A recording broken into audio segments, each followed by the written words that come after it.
Hi everyone, today's case we're going to be discussing is JC, who is a 6-year-old girl with spastic diplegic cerebral palsy, classified from the gross motor functional classification scale on level 3, meaning she can walk with an assisted device and she uses a wheelchair for longer distances.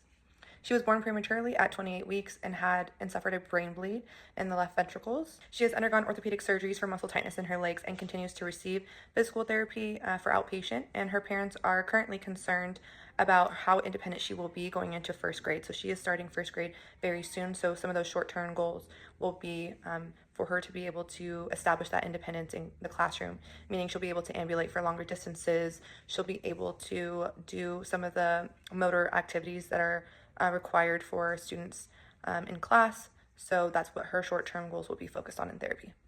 Some contextual factors that may impact JC's care will be, some personal ones will be that JC is cognitively intact and highly communicative and motivated.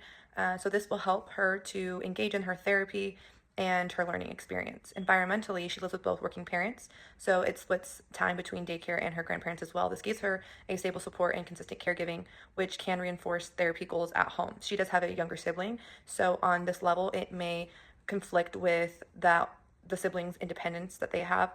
There may be a bias as far as the parents, how they treat each one of them, so that could be a negative personal bias. This plays into the psychosocial contextual factor because JC does have that younger sibling and is facing a big transition into a regular school. This may lead to a frustration or peer comparison, like I spoke about before, about the parents maybe treating each of the children differently, but also the schools as far as what each of the children see the outside view them as. Socioeconomically, the contextual factor is that both parents do work and the father does take JC to her outpatient therapy weekly. So time and a financial constraint may exist on the family's relationship of the parents. So it's important that her care plan remains flexible and realistic to their schedules. A personal bias that a provider might have, such as a physical therapist, is that they may assume that JC can't function well in a general education setting because of her physical limitations. Although this is their job to help JC transition into this new way of living going into first grade, so they may just assume that she may not be emotionally or capable of transitioning as well because of her age.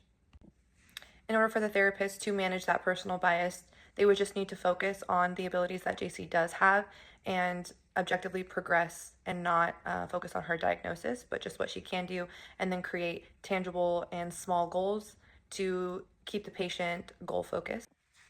Small wins can help the therapy engaging and stay fun for her.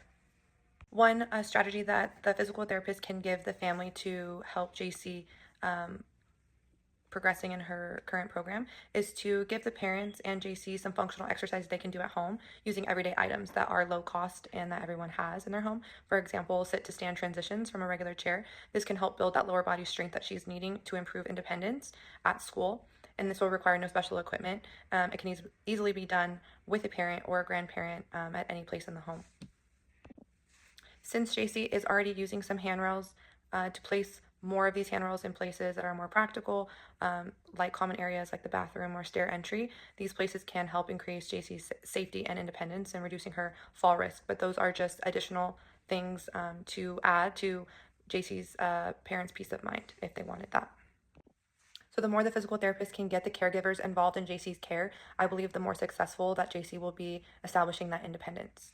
Lastly, I'd like to recommend JC's Family Connect with their local chapter of United Cerebral Palsy. This will provide the family support and education. They have social programs for children with cerebral palsy, and it gives them assistive technology consultations and helps with transition in school. So the resource that they can use is ucp.org/findaucp.